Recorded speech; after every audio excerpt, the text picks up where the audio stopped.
जय Shyam friends, again welcome back to another video lecture number 19। आज हम डिस्कस करेंगे motion of centre of mass और लीनियर मोमेंटम के बारे में। तो चलिए स्टार्ट करते हैं। देखिए, मेरा ये प्रेजेंटेशन का पीडीएफ आप इस टेलीग्राम चैनल से आप डाउनलोड कर सकते हैं। ओके, तो first topic is motion of centre of mass. Let us consider motion of a system of n particles, okay, of individual masses, then that say m1 m2 mn। तो यहाँ पर n particles हैं, total mass उसका m दिया हुआ है। First thing. Second thing is it is assume that no mass enters और leaves the system during its motion, means m remains constant, total mass of the system remains constant. अब देखते हैं velocity क्या होगी, centre of mass की velocity क्या होगी। Okay, तो as we have already discussed about the centre of mass in which we had calculated the centre of mass. Now in this case we are calculating the velocity of center of mass, which is nothing but m1 v1 plus m2 v2 plus m3 v3 up to so on up to mn into vn divided by total mass of the system. Okay, so you can say vcm is equal to sigma summation i is equal to 1 to 1 mi vi divided by total mass। तो ये आपका centre of mass की velocity होगी। इसी तरह से आप इसको डिफरेंशिएट कर देंगे इस इक्वेशन की, then you are getting the acceleration of centre of mass which is nothing but acm is equal to m1 a1 plus m2 a2 plus up to so on m1 an upon total mass again। तो these two equations are interrelated through this differentiation operator. Okay, अब देखते हैं इसका generalise form इस तरीके से लिख सकते हैं, ACM is equal to summation I one to N M I into I upon total है। तो ये आपके दो इंपॉर्टेंट एक्सप्रेशन है, one is velocity of centre of mass and other is acceleration of centre of mass. तो दोस्तों अब आगे बात करते हैं। अब न्यूटन्स लॉ की मदद से हम जानते हैं कि F is equal to m into a होता है। Okay, where force is related to acceleration. तो finally you can say the centre of mass का जो फोर्स लगेगा एक्सटर्नल फोर्स वो क्या होगा, तो that is nothing but F1 plus F2 plus up to so on Fn। तो इस तरीके से हम फोर्स निकाल सकते हैं, सेंटर ऑफ मास पर जो फोर्स लग रहा हो उसको हम कैलकुलेट कर सकते हैं। ओके, तो finally the force on centre of mass is in summation form is I is equal to 1 to n F into I. तो अब इन सारी एक्सप्रेशन हम क्या कह सकते हैं कि system of particle moves as though it is a particle of mass equal to that of the whole system with all the external forces acting directly on it। तो this is an important conclusion दोस्तों। Okay, अब दोस्तों इसके अलावा कुछ और दो तीन चीजें इंपॉर्टेंट जो हमें ध्यान रखनी चाहिए, तो let us discuss one by one. तो there are some important points related to motion of centre of mass. देखिए, सबसे पहला पॉइंट है, if a system consist of more than one particle और bodies and net external force on the system in a particular direction is zero with centre of mass as rest, then the center of mass will not move along that particular direction even though some particles or bodies of the system may move along that direction। तो ये एक important conclusion था दोस्तों। Second point is motion of centre of mass of a system और object is not affected by any of the internal forces as they always make action reaction pairs, so their net contribution to acceleration of center of mass is zero। मतलब external force लगाने पर ही वो system का centre of mass disturb होता है, otherwise it remains at rest, जैसा कि मैंने आपको पॉइंट वन में बताया। अब नेक्स्ट देखते हैं इसका थर्ड पॉइंट क्या है। If two particles of masses say m1 and m2 are placed on a smooth surface separated by a distance r, you can say, and they move towards each other due to the mutual attractive forces, तब उस case में देखिए कुछ तीन चार conditions present होती हैं, उनको मैं एक एक करके बताता हूँ। First point is in the absence of any external force the acceleration of centre of mass is zero irrespective of the individual acceleration of particle. Okay, जैसे मैंने आपको बताया एक्सेलरेशन पेयर बनते हैं तो नेट कंट्रीब्यूशन जीरो रहता है। Second point is in the absence of any external force again the velocity of centre of mass is also constant, क्योंकि वहां पर एक्सेलरेशन नहीं आएगा। अब इसी क्रम में अगला पॉइंट है, if initially the centre of mass is at rest that is VCM, centre of mass का जो वेलोसिटी अगर जीरो हो जाए and the external force is absent, then external force भी जीरो माना जाएगा उसमें, mean the location of CM is fixed in that case. Centre of mass की लोकेशन फिक्स रहेगी, मतलब वो रेस्ट पर रहेगा। And final important point is under the action of external forces the centre of mass moves just as all the masses were concentrated at that point, मतलब उसे point mass की तरह consider कर सकते हैं। Means in mathematical form you can say summation F external is equal to capital M into A external, मतलब ये external acceleration है और M टोटल सिस्टम का मास है। इस तरीके से हम इस चीज को डिस्कस कर सकते हैं। तो दोस्तों ये थी कुछ इंपॉर्टेंट बात। अब देखिए एक न्यूमेरिकल एग्जांपल के थ्रू हम इसको देख सकते हैं। देखिए ये जो है एक क्वेश्चन मैं आपको बताता हूँ। Two blocks of masses 5 kg and 2 kg are placed on a frictionless surface and connected by a spring. An external kick gives a velocity of 40 meter per second to the heavier block in the direction of lighter one. Calculate the velocity gained by the center of mass। अब देखिए important, अब इसमें क्या क्या दिया, देखिए solution में हम कैसे करेंगे।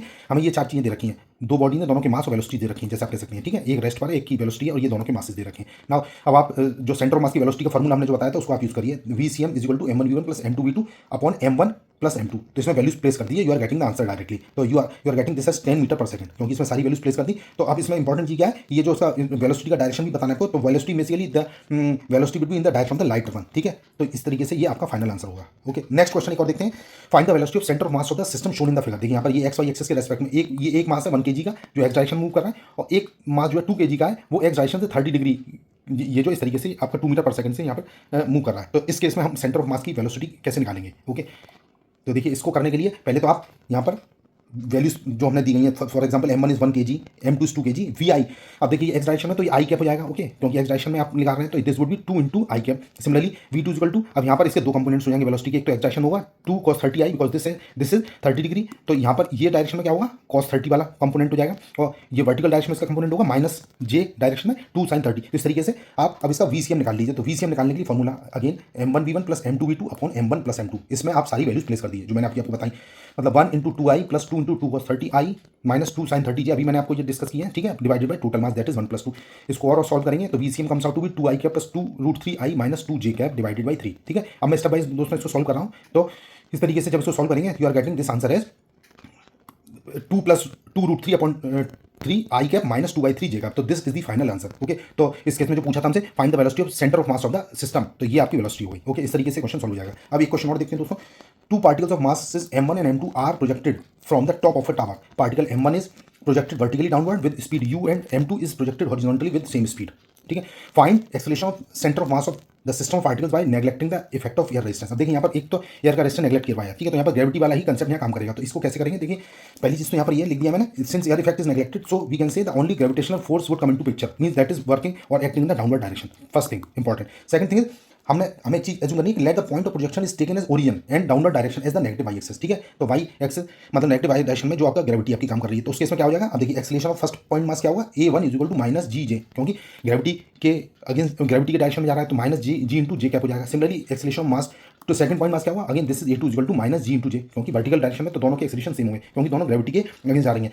तो अब आप यहाँ सेंटर ऑफ मास निकाल लीजिए एक्सेलरेशन का, ठीक है। एक्सेलरेशन जो है सेंटर मास का वो क्या होगा, m1 a1 plus m2 a2 upon m1 plus m2। इसमें वैल्यूज प्लेस कर दीजिए, a1 a2 की वैल्यू जो हमने रखी है और m1 m2 के टर्म्स में ये आंसर आ जाएगा माइनस जी इंटू जे, क्योंकि m1 m2 तो यहाँ पर कैंसिल हो जाएंगे, तो आपका फाइनल जो आंसर आ जाएगा that is minus g into j. इसका मतलब है that is acceleration of centre of mass is equal to acceleration due to gravity and in the downward direction, ठीक है। तो ये देखिए लिख दिया मैंने, acceleration of centre of mass is equal to acceleration due to gravity and is in downward direction. तो दोस्तों ये इंपॉर्टेंट एक चीज थी। अब इसमें एक चीज हमें ध्यान रखनी है, if large number of particles, जैसे यहाँ पर दो पार्टिकल्स थे, if in case of large number of particles are projected under the effect of gravity only in different directions, then acceleration of जो cm होगा is that is equal to the acceleration due to gravity irrespective of directions of projections of particle. तो हमें एक चीज important ध्यान रखनी है। अभी तो ये दो पार्टिकल्स का केस था, तो दोस्तों ये था आपका फाइनल आंसर। अब देखिए एक क्वेश्चन और देखने हैं। देखिए दोस्तों मैं आपको क्वेश्चन की प्रैक्टिस कर रहा हूँ किसी टॉपिक पर, तो नीट में कॉन्फिडेंस बिल्डअप करने के लिए यही एक तरीका, आप जितने टफ क्वेश्चन करेंगे उतना ही आपका कॉन्फिडेंस डेवलप होगा। तो how to deal with this question, two particles of masses masses 2m and 3m separated by distance r placed distance d, ठीक है, on a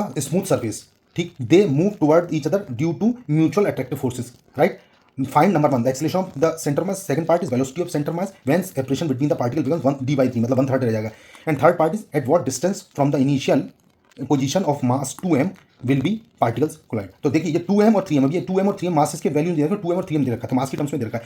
तो how to solve this question, तो इसको करने के लिए हम थोड़ा सा डायग्राम ड्रॉ करेंगे। इसको एक सिचुएशन को ड्रॉ करने के लिए डायग्राम मैंने ड्रॉ किया। देखिए ये डायग्राम इस तरीके से ड्रॉ करेंगे, स्मूथ सर्फेसेस पर दो आपके मासेस रखें, 2m है और एक 3m है, जैसे यहाँ दिया हुआ है। ओके, दोनों एक दूसरे के बढ़ा मतलब म्यूचुअल अट्रैक्शन की वजह से इनके बीच का डिस्टेंस d है। ओके, तो इस तरह की एक सिचुएशन है। अब इस सिचुएशन को कैसे डील करना है उसके लिए हम क्या करेंगे, तो देखिए फर्स्ट केस क्या है, जैसे हमसे पूछा, देखिए फर्स्ट केस क्या है, हमारा फर्स्ट केस है, देखिए ये in the absence of any external force the acceleration of centre of mass is 0, जैसे कि मैंने आपको पॉइंट्स बताया, तो therefore you can say F external is equal to 0 means acceleration भी उस केस में 0 हो जाएगा, ठीक है। तो फर्स्ट केस में पूछा था एक्सेलरेशन ऑफ सेंटर ऑफ मास। अब सेकंड केस में वेलोसिटी ऑफ सेंटर ऑफ मास पूछ रहा है, तो उस केस में क्या करेंगे, इनिशियली पार्टिकल्स रेस्ट में, तो v1 और v2 बराबर होंगे 0 के, ओके, क्योंकि दोनों की वेलोसिटी 0 होगी, देयरफॉर सेंटर ऑफ मास की वेलोसिटी भी 0 हो जाएगी।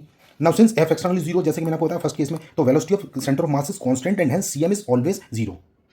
तो दोस्तों ये जो सेकंड क्वेश्चन का सॉल्यूशन भी फर्स्ट क्वेश्चन से, क्योंकि इसमें एक्सटर्नल फोर्स 0 है और एक्सेलरेशन 0 है, इसलिए इनिशियली पार्टिकल चूंकि रेस्ट में तो इसकी सेंटर ऑफ मास की वेलोसिटी भी 0 होगी और एक्सटर्नल 0, तो इसलिए उसका जो velocity of cm is constant and hence vcm is 0। तो ये आपका सेकंड वाले का लॉजिक है, जो इंपॉर्टेंट चीज़ आपको ध्यान रखनी चाहिए। ओके, अभी इस पर बेसिस और भी क्वेश्चन आगे आएंगे तो हम उसको देखेंगे। अब देखिए नेक्स्ट पार्ट, थर्ड पार्ट क्या है, द पोजीशन। अब हमें पता करनी है तो पोजीशन कैसे निकालते हैं, ये देखिए डायग्राम बनाया मैंने, ए और बी है, तो इनके बीच जब डिस्टेंस उसने कहा है 1/3 रह जाए, ओके, तो उस केस में क्या होगा, देखिए अब यहाँ पर पोजीशन ऑफ cm निकाल लीजिए आप। यहाँ पर एक्स cm क्या होगा, 2m × 0 वही m1 × x1 plus m2 x2 m1 plus m2, तो ये हो जाएगा 2m × 0 plus 3m × d upon 2m plus 3m that is 3/5, क्योंकि ये आपका 3d/5 होगा टोटल, ये सेंटर ऑफ मास हो गया यहाँ पर, ठीक है। तो आपके कोऑर्डिनेट निकाल ली, ए के रेस्पेक्ट में निकालना है। ओके, तो यहाँ से ये जो है आपके दोनों cm की ये कोऑर्डिनेट्स आ गया, x कोऑर्डिनेट आ गया, ठीक है। तो since the cm is at rest, centre mass जो रेस्ट पर and its position is fixed, hence particles will meet at centre of mass that is distance होगा 3d/5 फ्रॉम ए। तो ये ए से 3d/5 की दूरी पर ये मीट करेंगे।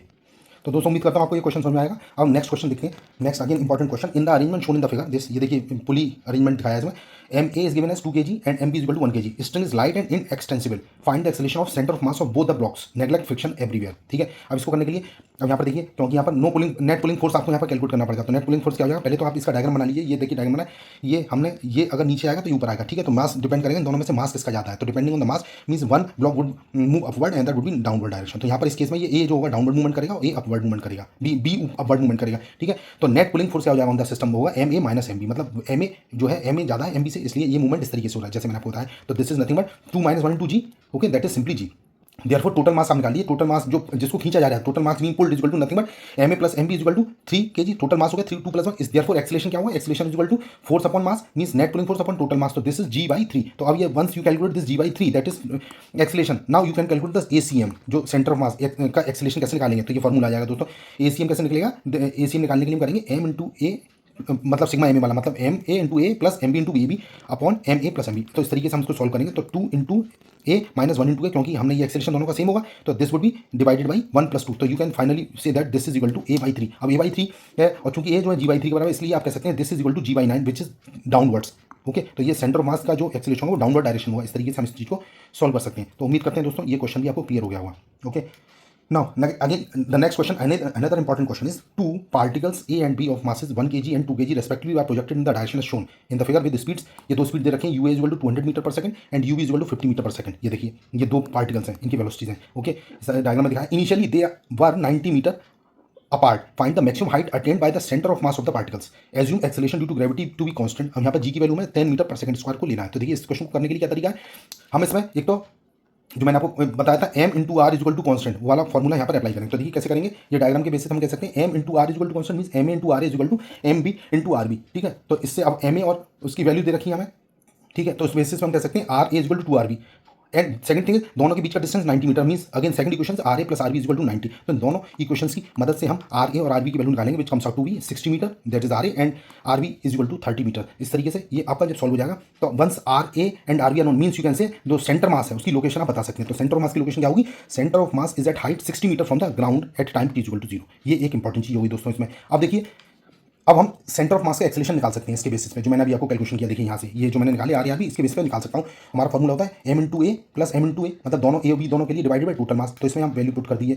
Is equal to g in this case, क्योंकि हमारे यहाँ पर जो वैल्यू दे रखे हैं उस हिसाब से g आया which is equal to 10 metre per second because centre of mass का एक्सेलेरेशन होगा g के बराबर है, डाउनवर्ड डायरेक्शन में। एज ये क्यों आ रहा है ऐसा, क्योंकि इस क्वेश्चन में दिया हुआ है a is equal to a b which is equal to g, इस क्वेश्चन में दे रखा है, ठीक है। तो इस क्वेश्चन में अगर दिया हुआ तो इस हिसाब से मैं UCM अब निकाल लूंगा। तो UCM निकालने के लिए क्या करेंगे, m × u plus m × u for a and b both divided by total मास, ठीक है। तो यहाँ पर ये वैल्यूज प्लेस कर दीजिए। तो देखिए यहाँ पर वैल्यूज प्लेस करेंगे, देखिए ये मैंने लिख दिया यहाँ पर वैल्यूज प्लेस कर दी है यहाँ पर। तो 1 × 200 - 2 × 50 डिवाइडेड बाई 1 + 2। तो ये वेलोसिटी दे रखी है इस क्वेश्चन में स्टार्टिंग में, ठीक है। आप देखिए मैंने आपको बताया था ये यूए की वेलोसिटी थी 200 मीटर पर सेकंड और यूबी की वेलोसिटी थी 50 मीटर पर सेकंड, इस क्वेश्चन में दिया हुआ है, ठीक है। तो अब हम इसको सॉल्व करेंगे तो ये आएगा 100/3 metre per second square, okay. तो once this UCM mean centre of mass की जो वेलोसिटी है वो होगी 100/3 metre per second that is toward upward direction, okay. Now अब हमने इसमें मान लिया हाइट, क्योंकि वो हाइट पूछ रहा है ना कि let the height h be the height attained by the CM mean the centre mass beyond 60 metre, okay. तो 60 मीटर के क्या, तो हम यहाँ पर यह फॉर्मूला लगाएंगे वही न्यूटन्स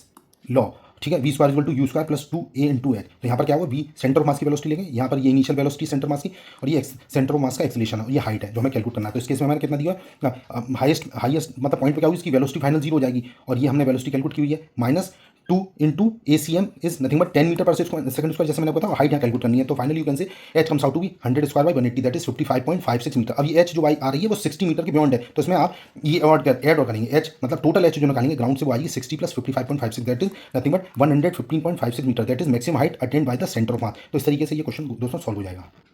तो ये दोस्तों अब हम बात करते हैं नेक्स्ट टॉपिक की which is linear momentum of a system of particles. ये भी एक इंपॉर्टेंट टॉपिक। अब देखिए linear momentum of a system particle, यहाँ भी जो आपका मोमेंटम है कंजर्व रहता है। तो हम एक दो तीन पॉइंट्स मैं आपको बताता हूँ। तो first thing is that for a system of n particles total linear momentum is vector sum of linear moment of individual particles where linear momentum of an individual particle is product of its mass and velocity। जैसे कि हम पहले भी समझ चुके हैं, law of motion में मैंने आपको समझाया था p = m × v होता है। अब देखिए इसके आधार पे हम थोड़ा सा इसको एनालिसिस करते हैं। तो हम we generally know that linear momentum of the system is nothing but p = p1 + p2 + p3 up to pn। तो अगर n पार्टिकल का कोई सिस्टम है तो उसका टोटल जो मोमेंटम होगा वो क्या हो जाएगा, टोटल उनके वेक्टर सम हो जाएगा जैसे आपको बताया। तो यहाँ पर आप क्या कर सकते हैं, p = m1v1 + m2v2 + m3v3 up to so on for n particles, okay. Now this is further equal to you can say M × VCM मतलब ये total mass of the system and this is the centre of mass की velocity. तो this is the concept of centre of mass. तो हमारा जो हमने centre of mass का जो आपको कॉन्सेप्ट बताया था उस बेसिस पर मैं ये कह सकता हूँ ये वाला equation which is an important equation. Now अगर आपको ये क्वेश्चन क्लियर होती है तो आप फिर ये कह सकते हैं total linear momentum P is equal to capital M into VCM, where capital M is nothing but the total mass of the system and this V is the velocity of centre of mass. तो you can say finally the total momentum of a system of particle is equal to the product of the total mass and velocity of its centre of mass. तो this is an important conclusion. अब क्योंकि हम relation जानते हैं ना दोस्तों, तो देखिए यहाँ पर वो रिलेशन भी आपका यूज होगा आगे चल के, दैट इज 2m इंटू के. ये मैंने आपको बताया था P is equal to under root 2m into K, मतलब लीनियर मोमेंटम और काइनेटिक एनर्जी में जो रिलेशन होता है. तो this is an important aspect of this analysis. Okay अब देख लेते हैं next topic, conservation of linear momentum of a system of particle. अब यहाँ पर सिस्टम ऑफ पार्टिकल्स मतलब कई सारे यहाँ पर पार्टिकल्स का सिस्टम, उस केस में हम इसको किस तरह से एनालिसिस करते हैं. ठीक है, तो देखिए law of conservation of linear momentum क्या होता है, total linear momentum of a system of particle remains constant और conserved in the absence of any external force. ठीक है, तो ये एक इंपॉर्टेंट एस्पेक्ट है. तो यहाँ पर जो हमारा कहने का मतलब ये है कि P is equal to capital M into VCM, अभी जो मैंने बताया, means total linear momentum of the system of particle remains constant, that is P is equal to M into VCM. Okay, अब एक बार इसको और मैं आगे एनालिसिस करता हूँ, मतलब मैं इसको जैसे मैंने ये इक्वेशन लिखा है तो इसको मैं एक बार डिफरेंशिएट कर देता हूँ दोनों साइड पे. तो once you differentiate means this dt of P is equal to dt of M into VCM. Okay, तो again you are writing this as capital M क्योंकि ये कांस्टेंट है सिस्टम का टोटल मास, तो ये डिफरेंशिएशन में आ जाएगा dt of V into CM, VCM centre of mass की वेलोसिटी को डिफरेंशिएट करें तो ये एक्सेलेरेशन आ जाएगा दोस्तों. तो dp upon dt is equal to M into ACM. Okay, अब वंस यू गेट दिस, तो ये क्या चीज़ है आपकी, देखिए यहाँ पर dVCM ये आपका एक्सेलेरेशन होता है जैसे मैंने आपको बताया यहाँ पर. ओके, अब M into A will be equal to nothing but the external force, which is Newton's second law. Okay, once this is clear, then we can say that dP upon dt is equal to F into external. तो ये एक important aspect है. तो दोस्तों उम्मीद करता हूँ ये पॉइंट आप समझ, which is an important point. ठीक है, अगर हम यहाँ एक्सटर्नल फोर्स जीरो मान लें, मतलब अगर सिस्टम पे कोई भी फोर्स नहीं लग रहा है, एक्सटर्नल फोर्स जीरो, तो उस केस में rate of change of momentum, linear momentum zero रहेगा, मतलब आपका उसका जो मोमेंटम है वो कंजर्व रहेगा, मतलब कांस्टेंट रहेगा. ये देखिए ये एक इंपॉर्टेंट पॉइंट यहाँ पे निकल के आता है. इसका मतलब ये भी होता है दोस्तों कि M इंटू V भी कांस्टेंट रहेगा, क्योंकि लीनियर मोमेंटम कांस्टेंट है तो मास और वेलोसिटी का जो प्रोडक्ट है वो कांस्टेंट रहेगा. और क्योंकि मास तो कांस्टेंट है, इसका मतलब यहाँ पर V जो सेंटर ऑफ मास है उसकी वेलोसिटी हमेशा कांस्टेंट रहती है. तो ये एक जो आपका ये एनालिसिस का जो एक्सट्रैक्ट निकल के आता है वो यही है कि जो सिस्टम का जो लीनियर कंजर्वेशन है, मोमेंटम है, वो कंजर्व रहता है. तो ये VCM is equal to constant. तो दोस्तों अब इस तरह से लिख सकते हैं, if the net external force on the system is zero, the linear momentum of the system is constant, hence centre of mass will move with constant velocity. Okay, second thing is here rate of change of momentum is zero, जैसे मैंने आपको बताया, that is momentum of the system remains constant, means P initial और P final बराबर होंगे, क्योंकि external force इस case में जीरो है तो कोई एक्सेलेरेशन नहीं होगा सिस्टम में, इसलिए उसका सेंटर ऑफ मास भी कांस्टेंट वेलोसिटी है या कांस्टेंट उससे एक्सेलेरेशन से ये मूव करता रहेगा. ओके, तो ये कहलाता है आपका law of conservation of linear momentum for system of particles. Okay, ये कहलाता है SOP का कंजर्वेशन ऑफ लीनियर मोमेंटम. ये दोस्तों ये था आपका टॉपिक का एक्सट्रैक्ट. अब कुछ क्वेश्चन देख लेते हैं दोस्तों इस पर आधारित. A block of mass M with a semi-circular track of radius r rests on a smooth floor. A sphere of mass M and radius r is released from rest at point A. देखिए ये point A है, यहाँ से यहाँ पर देखिए इस तरह का ये प्याला से टाइप का है, इसमें ये छोटी सी गेंद मान लीजिए ये लुढ़काई आ रही है इस तरीके से. ठीक है, तो यहाँ पर आएगी सबसे लोएस्ट पॉइंट में, तो क्या लिखा है, rest at point A, find the velocity of sphere and track when the sphere reaches at B. तो यहाँ पर इसका ट्रैक क्या होगा, B पर आने के बाद. तो हम इसको देखिए किस तरीके से सॉल्व करेंगे. ओके, तो इसको सॉल्व करने के लिए दोस्तों वही मैंने आपको लीनियर मोमेंटम का जो कंजर्वेशन का जो प्रिंसिपल बताया दोस्तों, उसके आधार पर इसको सॉल्व करेंगे, how to solve this thing. ठीक है, तो देखिए यहाँ पर अब पहले इसको डायग्राम को फिर से ड्रॉ कर लेते हैं और यहाँ पर देखते हैं हम ये जो जब स्फीयर ये वाला जो स्फीयर है छोटा वाला जो गोला है वो यहाँ पर B पर पहुंचेगा तो क्या होगा, तो मैंने उसकी वेलोसिटी V मान ली है, मास V1 जो है वेलोसिटी ऑफ M और जो V2 है वेलोसिटी ऑफ कैपिटल है, मतलब यहाँ पर दो मासेज हैं दोस्तों, एक तो बड़ा वाला मास है, एक छोटा वाला मास है, तो दोनों की वेलोसिटी अलग अलग है V1 एंड V2. ओके, तो कंजर्वेशन ऑफ लीनियर मोमेंटम क्या कहता है, हॉरिजॉन्टल डायरेक्शन में अगर हम निकालना है, हॉरिजॉन्टल डायरेक्शन मतलब ये वाला डायरेक्शन, इस केस में क्या होगा MV1 is equal to MV2. Okay, क्योंकि कांस्टेंट होगा. और conservation of energy between A to, मतलब यहाँ पर A से B तक आने में कंजर्वेशन ऑफ एनर्जी होगी. ठीक है, काइनेटिक एनर्जी और पोटेंशियल एनर्जी में एक्सचेंज होगा. तो हम ये इस तरह से लिख सकते हैं mg into r minus r. तो यहाँ पर देखिए यहाँ पर M इस पॉइंट पर A पॉइंट पर पोटेंशियल एनर्जी कितनी थी, ये टोटल डिस्टेंस कितना है, ये टोटल डिस्टेंस है दोस्तों, ये वाला यहाँ से यहाँ तक, यहाँ से देखिए यहाँ से यहाँ तक A और B के बीच में ये टोटल R डिस्टेंस है. ओके, और यहाँ पर mg into r minus r हो जाएगा, तो ये टोटल डिस्टेंस हो गया इस पॉइंट से B और A के बीच में. तो A और B के बीच में एनर्जी एक्सचेंज निकालना है, तो this distance is r minus r. Okay, क्योंकि r इसकी रेडियस है इस छोटे वाले स्फीयर की, जैसे मैंने आपको बताया, और बड़े वाले स्फीयर की रेडियस कैपिटल R है, तो ये डिस्टेंस r माइनस r हो गया, that is equal to half into, अब दोनों की काइनेटिक एनर्जी होगी दोस्तों, तो half MV1 square plus capital MV2 square. तो जैसे मैंने आपको बताया इनको दोनों इक्वेट कर दिए, तो आपके पास V1 का फॉर्मूला आ जाएगा दोस्तों, V1 comes out to be under root 2, मतलब इन दोनों इक्वेशन की मदद से आप कैलकुलेट कर सकते हैं, V1 is equal to under root 2mg into r minus r divided by m plus m. Okay, and V2 is equal to small m upon capital M under root 2mg r minus r upon m plus m. तो दोस्तों ये इसका answer है. देखिए simple question है but थोड़ा सा trick इसमें लगानी पड़ेगी, then you will be able to solve this question. अब दोस्तों एक धुआंधार क्वेश्चन और देखते हैं, थोड़ा सा टिपिकल क्वेश्चन है दोस्तों. ये देखिए मैंने इसमें सारी जितने वीडियोस दोस्तों रिकॉर्ड किए हैं इसमें सब कॉम्प्लिकेटेड क्वेश्चन नहीं है, कोई सिंपल क्वेश्चन नहीं है जिससे आपकी कॉन्फिडेंस लेवल बढ़े, इसलिए मैंने टफ क्वेश्चन आपको सॉल्व करा रहा हूँ सिंपल तरीके से, बिल्कुल एक एक step wise. A Planck of mass m kg 5 kg is placed on a frictionless horizontal plane as shown in this diagram. Further, a block of mass 1 kg is placed over the plank. ये देखिए Planck के ऊपर आपने एक block और रख दिया. A massless spring of natural length 2 meters is fixed to the plank by its one end. ये देखिए यहाँ पर the other end of the spring is compressed by the block by half of spring's natural length. Okay, the system is now released from the rest question is what is the velocity of the plank when block leaves the plank, the stiffness coefficient of the spring is given as 100 newton per metre. अब यहाँ पर देखिए इस question को कैसे किया जाएगा, थोड़ा सा हम इसमें थिंक करते हैं। तो यहाँ पर इस क्वेश्चन को करने के लिए आपको फिर से वही कंजर्वेशन ऑफ मोमेंटम का कंसेप्ट यूज करना पड़ेगा। तो पहले तो आप देखिए यहाँ पर कंजर्वेशन ऑफ एनर्जी क्या होगी, ये स्प्रिंग की कोफिशिएंट की वजह से एनर्जी होगी 1/2 kx², ये काइनेटिक एनर्जी हो गई, और this is also equal to half mu² plus half mv²। क्योंकि यहाँ पर दो है, एक तो ब्लॉक है आपका और एक छोटा वाला प्लांक, एक प्लांक और ब्लॉक है, तो दोनों के मास अलग अलग है। तो इससे ओवरऑल जो आपकी कंजर्वेशन ऑफ एनर्जी का मतलब हम इसको कैलकुलेट करते हैं। तो यहाँ पर क्या है, basically we are letting the velocity of the block and the plank when the block leaves the spring and u and v। तो ये लिख दिया मैंने, velocity of the block and the plank u and v respectively, और capital M is the mass of the plank and small m is the mass of the block। Now next thing is how to calculate this calculation, मतलब इसको अब इसमें value place कर दी जो आपको value दे रखी है। तो 100 is equal to u² plus 5v², सारी वैल्यूज पुट कर दीजिए, तो यहाँ से आ जाएगा। अब ये एक एक्सप्रेशन आ जाएगा, ठीक है। अब सेकंड एक्सप्रेशन मुझे और चाहिए, तो कंजर्वेशन ऑफ मोमेंटम का कंसेप्ट लगाएंगे। तो यहाँ पर नेट जो मोमेंटम है कंजर्व रहेगा, मतलब कांस्टेंट रहेगा। तो m into u plus m into v है ना, ये प्लांक और ब्लॉक का जो नेट मोमेंटम होगा वो कंजर्व रहेगा। तो हमने इसको लिखा m into u plus m v is equal to 0, और you can say u is equal to -5 into v as per the requirement, और ये वैल्यूज रख दी मैंने। तो ये इसके आधार पे आप इस इक्वेशन में वैल्यू स्प्लिट कर दिए, तो आपके पास आ जाएगा 30v² इज इक्वल टू 100। इसमें वैल्यू रखेंगे तो आपके पास v का आंसर आएगा √10/3। ओके, तो this is the answer. Now इसमें जो इंपॉर्टेंट दोस्तों ये चीजें जो ध्यान रखनी है, number 1 is from this moment until block falls both plank and block keep their velocity constant, पहली चीज। Second thing is very important, when block falls velocity of plank is nothing but 10/3 root metre per second. तो इस तरीके से ये question के बारे में दो ऑब्जर्वेशन आपको अच्छे से समझने होंगे। तो दोस्तों ये है आपका ऐसा फाइनल आंसर। तो दोस्तों उम्मीद करता हूँ आपको आज का वीडियो अच्छा लगा होगा, इसका फीडबैक बताइए कमेंट देके, और अगले वीडियो में आपसे मिलता हूँ फिर, और कोलिजन वगैरह टॉपिक्स में डिस्कस करूँगा। आपका बहुत बहुत धन्यवाद मेरा वीडियो देखने के लिए। थैंक यू फॉर सब्सक्राइबिंग मी। जय श्री राम।